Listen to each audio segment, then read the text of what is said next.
This reading is entitled, What is an Avatar?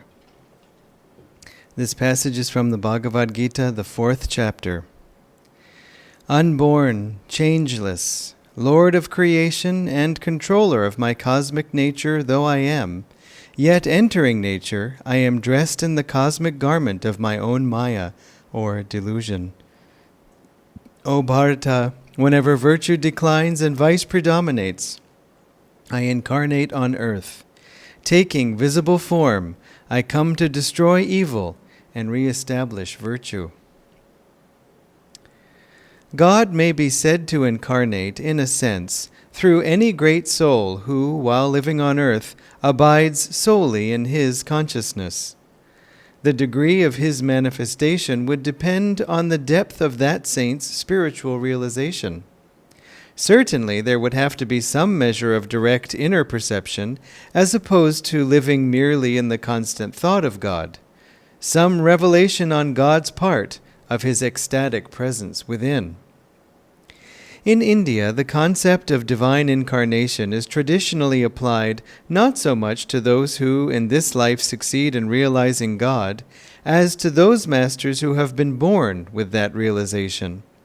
Many in India, therefore, believe that an incarnation of God must be a special creation of the Lord's, manifested uniquely by him, to dwell among men for a time, in order to grant salvation to all who believe in him.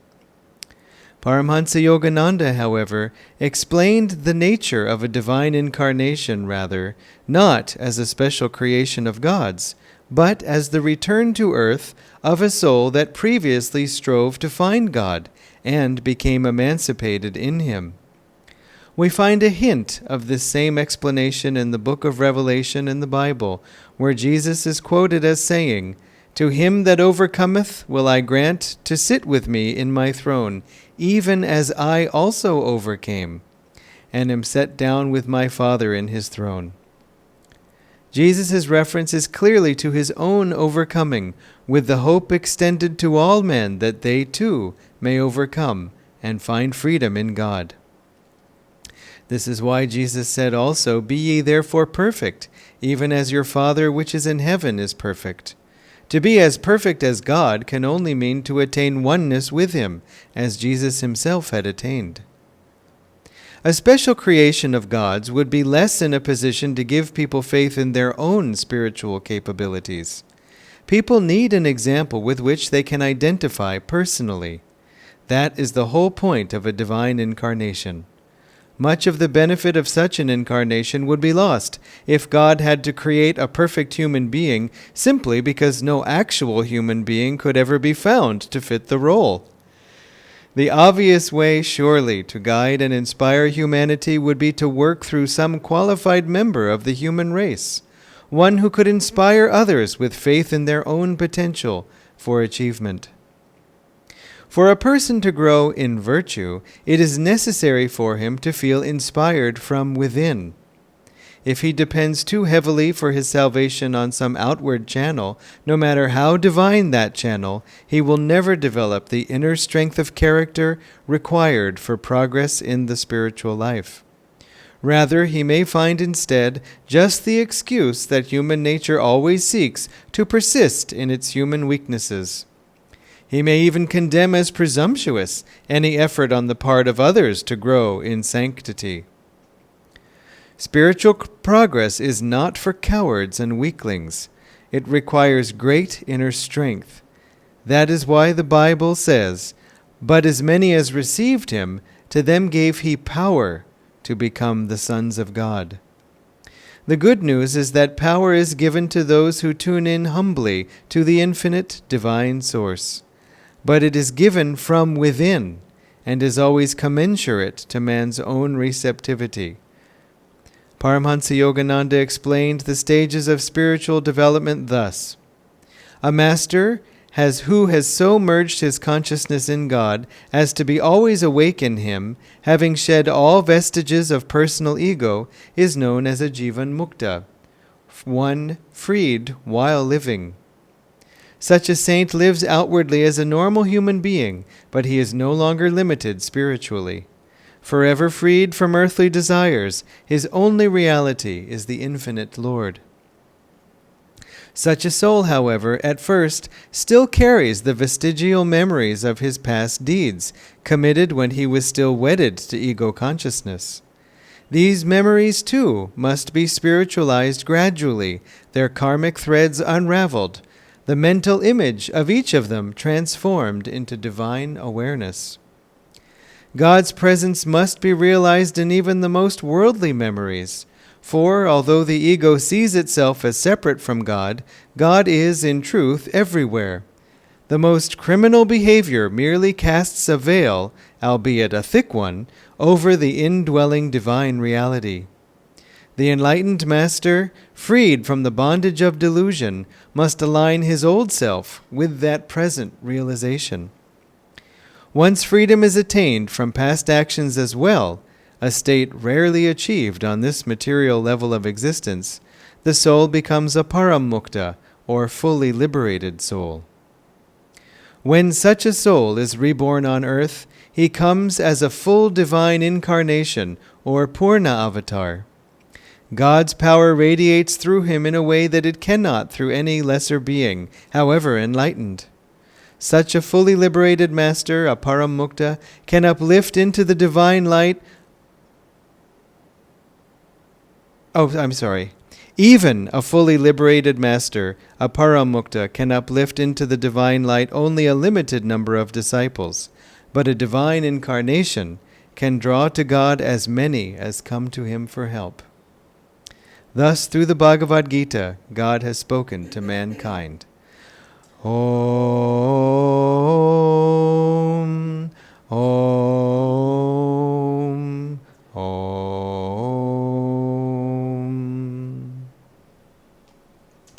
Hello, everyone. Good morning. Welcome to Ananda Chennai. Of course, we are all part of Ananda Chennai. These days, we're just spread across the city. A sangha, that's a large sangha spread all over the place. This is a very interesting reading, don't you think? The whole thought of, the evolution of our soul, how it becomes liberated sooner or later, the thought of even Krishna. At the end of that reading, Swamiji wrote that a paramukta can, impact a small amount of souls. In fact, Master said something like we have to free 6 souls minimum in order to free ourselves. But that a divine incarnation or avatar is a reborn paramukta who then has a much larger mission and can impact many, many souls. And think about it, the Mahabharata is over 5,000 years old, and Krishna was around even before that. And before that, he was a man who was on the path of spiritual evolution himself. But then when he became Krishna, imagine what a huge thing to be so impactful for over 5,000 years. That is a big mission. But as Swamiji was saying, these avatars come, including Master, including all our gurus, our avatars, have come to show us the way, not to say, oh, well, just one special soul is here to save us. I've always just loved that Gita quote, specifically, O Bharata, whenever virtue declines and vice predominates, I incarnate on earth, taking visible form. I come to destroy evil and reestablish virtue. Well, during a time of pandemic and world turmoil, that sounds really appealing right now. Master, are you going to incarnate again? Or there's a lot said about that. And Master didn't come very long ago. And what did he leave us? He left us Kriya Yoga. So the other part of this reading is it talks about how the Jivan Mukta gets rid of his threads of karma, works through his threads of karma. So remember, a Jivan Mukta is one who no longer creates karma, but is just working through their karma. And so they have threads of karma, karma vrittis, to get rid of, but also this interesting concept of spiritualizing memories. This is different than, I think, this is different than just the karmic vrittis that we're familiar with, that Kriya burns up in the Sushumna. Of course, memory would be attached to that, I imagine. But the thought of karmic vrittis and memory being possibly two things, and this skill we could develop around spiritualizing memory, good and bad. Now, he says a Jivan Mukta does this. Well, why not start sooner? Why not? And it made me read. I got curious. It made me read a bit more about what Swamiji said about memory, and also transforming our memories, transforming perhaps traumatic pasts that we all have, if not in this incarnation, in past incarnations, that these memories of all incarnations come to mind to be spiritualized, and all of them have to be spiritualized for us to become free. That is such an amazing concept. That's more than our usual knowledge of we're doing our kriyas as a great amount of energy rises up in the Sushumna, the vrittis hop in and get roasted. This is something Master talks about even in the autobiography of a yogi, so I'm not giving any secrets away. But we often think Kriya is roasting the vrittis and then we're free of karma. Well, there's also this aspect of memory. And very interesting, I must say. So I just wanted to read a couple things that Swamiji said about memory and how Kriya Yoga helps us in this. Let's see. So one thing about memory, Swamiji gives an example of a dream he had where there was a friend of his whom he felt very loyal to, but the friend did not return that loyalty. And I want to just read Swamiji's words on this. Okay. He wrote, as an example of that dream that I had when I was on the path, I dreamed this incarnation where I was a very loyal friend to somebody, and that friend took for granted my loyalty and abused it, thinking, oh well, he's always there, so he used me like an old shoe. Up to a point I accepted it, but then there came this deep sense of bitterness in my heart, just feeling that I had given so much love, and it hadn't been understood, and it hadn't been accepted. I'd given so much loyalty, and it was just treated as if it was beneath contempt. And this bitterness grew. And I came to the end of that lifetime, and I realized that now remember, this is a dream. So he came to the end of that lifetime in his dream. And I realized that this pain in my heart would bring us into association another time where perhaps he would be loyal to me, and I would treat him that way just to get even, and that this time, and that would make him bitter, and I'd sit there and laugh. Aha! Maybe this is why he treated me this time. And so it would go on and on. One way or another, the repercussions would continue until finally, for lack of energy, they'd just die out. Both of us starting to feel bored with the whole thing itself. But I thought, why should I suffer all those lives? It's not worth it to me. I can't change the way he is, but I can change my attitude. And so I forgive. And with absolute energy and force of will and heart, I just put out that thought of forgiveness. At that moment, I woke up. I felt so free. It was just a release of something. I knew that I didn't have to go through it. Maybe it was a real experience.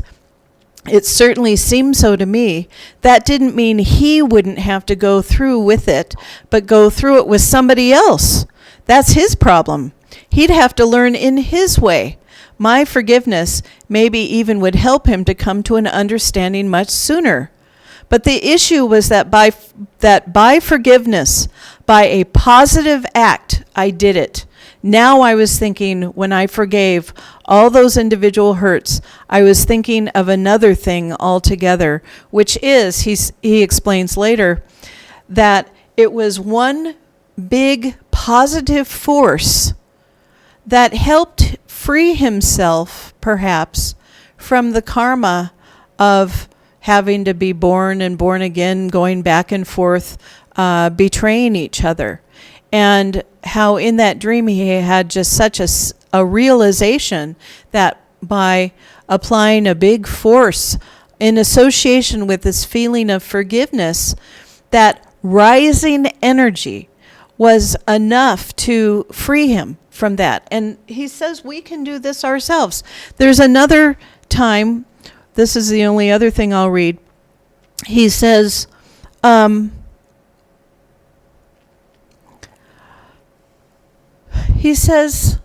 that a yogi could work through an entire incarnation just in one meditation. Now, we often say, well, of course, because we're burning up lifetimes of karma while we're doing our kriyas. But this is also associated with the thought of memory and spiritualizing memory. And so, yes, kriya is burning up the karmic vrittis, but then read this. So Swamiji wrote, Kriya Yoga can be understood as the positive trend. It takes that energy into the spine. What it does is awaken these samskaras, these impressions. To some extent, it changes them by putting out positive energy, like a very small stream. If you've got a little vortex there, the more powerful current will dissolve that vortex and release it. But it also happens that these things are in there on their own particular wavelength, and so another energy that's over here won't touch that. But with the practice of Kriya Yoga, you begin to raise up these old impressions. A highly advanced yogi will be able to raise them up in such a way that he can actually envision an entire incarnation, see it clearly, and holding it up into the light, he's able to work out in a single meditation a whole lifetime of karma. More advanced yogis even, and this is a far out one indeed, but they even will incarnate simultaneously in several bodies to act it out more quickly. But this is something a little hard to even conceptualize. The first of it, however, is merely an extension into a higher level of development of something that happens even to the beginner of Kriya Yoga, that you find with your practice of Kriya, things start to come out, aspects of your consciousness. You begin to feel things in a more rounded way. You become more clear. I've noticed this with people living here at Ananda, that over the years their minds become more clear. They're more able to relate to different realities other than their own. And so, relating to the thought of becoming Jivan Muktas, relating to the thought that these memories associated with incarnations need to be spiritualized, we see that Kriya Yoga really is the answer to everything. And, that reminds me, there was one more quote about that that I wanted to read.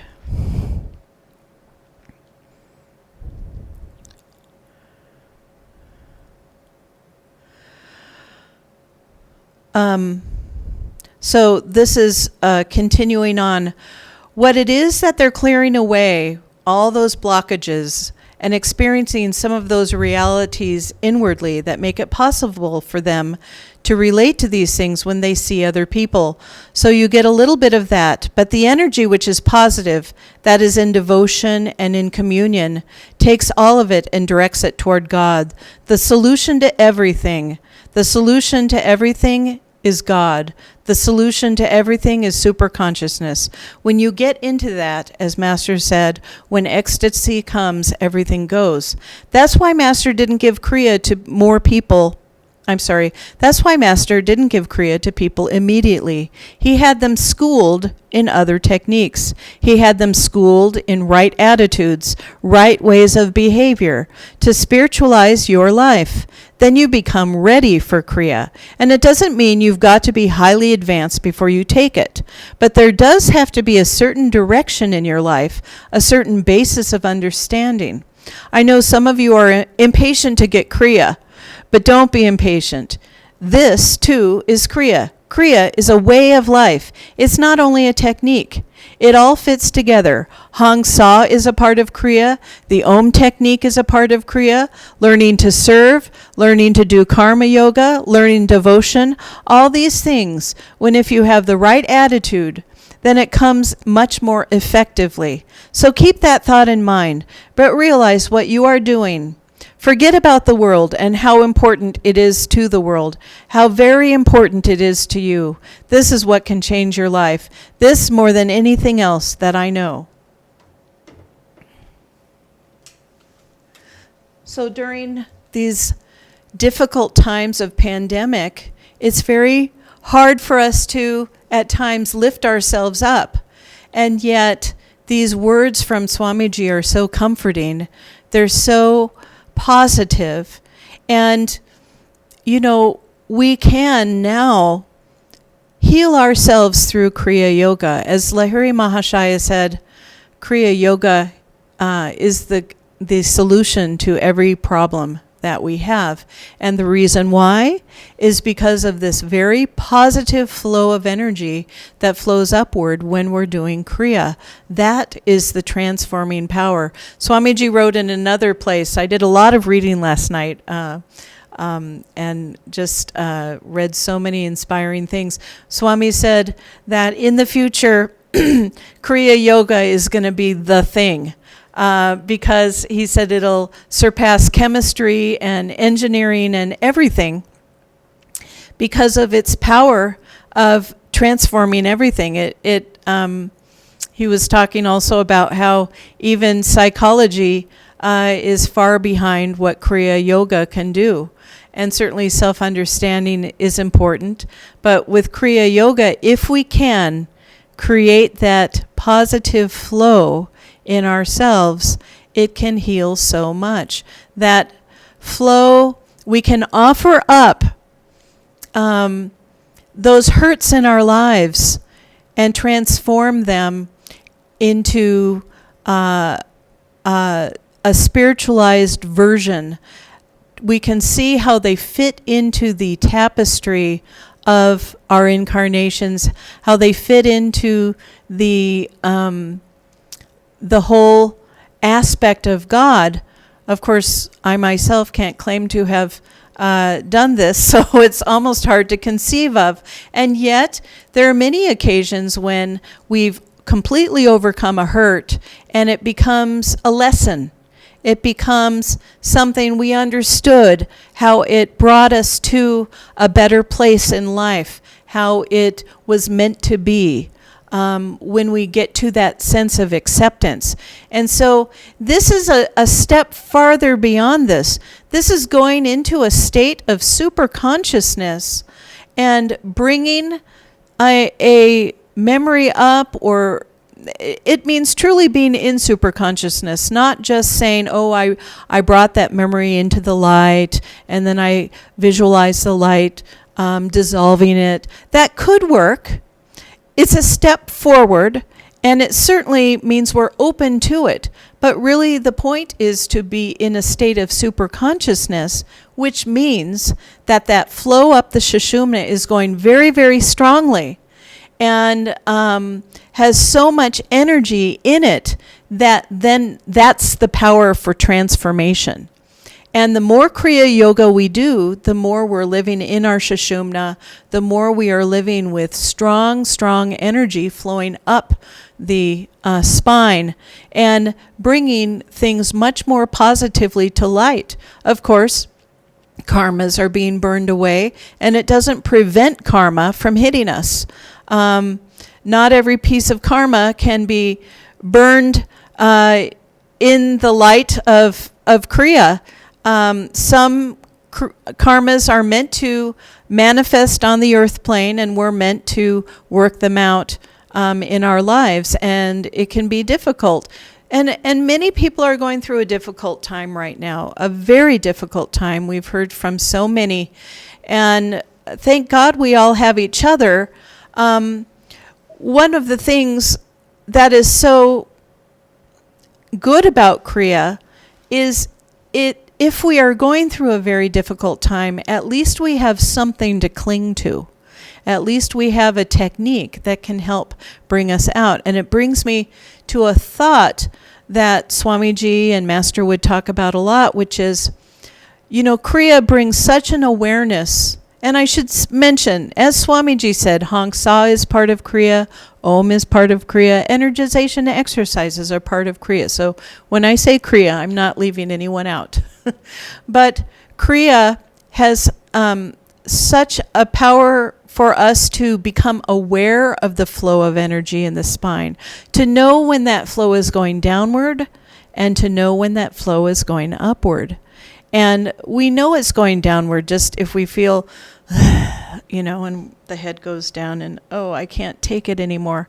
And then we know it's going upward when we feel bright and awake and ready to go. So, but we can also feel that energy too. You can feel that energy rise and fall in the spine. And we can begin to be motivated to have that energy feeling of it rising as our first priority. To catch the energy before it plummets down is a very good skill to have. And Swamiji and Master even spoke about we can recognize when we're having a negative thought and try and quickly pluck at it to switch it around as soon as it comes, rather than allowing that negative thought to give that downward pull that happens in the spine from it. And then we have to deal with the negativity that comes with that negative thought. That negative thought really manifests a whole energy of its own. Well, Master and Swamiji said, catch that thought before it manifests. Catch that thought right away and quickly flip it upward. A devotee was saying the other day, they felt badly at times having a restless meditation. And it's one thing to have a restless meditation. It's another step to have the judgment that meditation was bad because it was restless. And then another step, I must be a bad devotee to have such a restless meditation. And the energy completes its plunge with that thought. And so why not, before it takes that step all the way to I must be a bad devotee, stop that thought in the beginning. It's bad to have a restless meditation. It's not bad to have a restless meditation. That's only what we're aware is happening in that meditation. So much more is there that we are not perceiving. And so let's be glad we meditated at all. And so no matter what, we can always be glad we've meditated, whether it's restless or not. Be glad we meditated, because we know we've missed meditations. We've skipped meditations and felt guilty about it. So the fact that we've even meditated, fabulous. Now, over time, the average of those meditations, as we accumulate our meditation time, that average is going to go up. Because first of all, the more we meditate, the better we begin to meditate anyway. And so the averages of those extra restless meditations is going to go down, and the average of the better meditations is going to go up. And we can feel good about that too. We're building this habit of these positive experiences in meditation. So catch that thought before it pulls you down, before it follows this illogical flow that finally gets to, therefore I'm bad, therefore I did something bad, or therefore it's just hopeless. Especially now, when the world is going through such a difficult time. Periodically, Dharmarajan and I will mention a difficult astrological time, which, according to a friend of ours, it is happening that way in the sky. It's not that we realize it's happening and then have a hard time, but sometimes it can help to know there's an overall energy happening that is not the most pleasant, and then you look at the world events going on and you see, okay, something's really going on here. And to realize that we all can be very affected, not only in our own personal lives by our own difficulties, but we can be very affected when society is going through a difficult time. And I've decided recently to just stop reading the news. And, maybe I'll read it once a week or something, but right now the news is so incredibly bad, especially from the U.S., and that's what I was doing, was keeping up with that. It's so dramatic and traumatic, and so why give it energy? Why allow it to affect my life in that way? And so I've just decided I'm just going to block out as best as possible that society drama and trauma going on. We have our own feelings around the pandemic and being alone and everything going on in our own lives. Why take on everybody else's pain and suffering around that as well? Instead, let's choose to be beacons of light during this time. Let's choose to grab any negative thoughts, turn them upward. You can see other people going in that way too. They'll say, oh, I feel so bad about this or that. And you can see in their thought process how they've just taken a thought and taken it down to its lowest common denominator of, life is so horrible. So let's try and be those beacons where we can really turn the negativity up. We can prevent the energy from going down the spine. In our in the Raja Yoga book, there's a wonderful chapter called Life is a Battlefield. And the whole concept in that chapter is the battle of energy going up versus going down in the spine. And that is the battlefield. And that is the story of the Bhagavad Gita. That is the story of, Krishna being stuck on that battlefield and Arjuna being stuck on that battlefield and Krishna coming to help him and give him such positive encouragement to continue fighting the good fight and not be trapped in the battle of our spiritualness versus materialness. And so we can do that also. We can catch that energy before it goes down too quickly. Catch that energy and turn it back upward. Begin to tune into the energy when it's flowing up versus flowing down. It can become a very objective thing like, oh, my energy is actually flowing down. I have skills to make it go up. All those skills that Master has given us through Kriya, through our meditation, we have that ability to lift the energy back up the spine. And if we need to, block out other people's energies that are influencing us. So we only have to deal with what's in front of us, not also what's in front of us plus the whole world's trauma. Now, that doesn't mean not helping others. In fact, as Swamiji points out in this reading, or actually in the affirmation on sharing, how important it is to include other people's happiness in our own in order actually for us to be happy. This helps bring us outside of ourselves, helps us serve others, and when we serve others, it takes our mind off of our own problems. So we have all sorts of skills at our fingertips as Kriya Yogis. Kriya Yoga is such a powerful technique. And we have each other to remind ourselves, yes, we are Kriya Yogis. We can get through difficult times like this. In fact, Master said there's a very cataclysmic time coming. Are we in that time? Hard to know.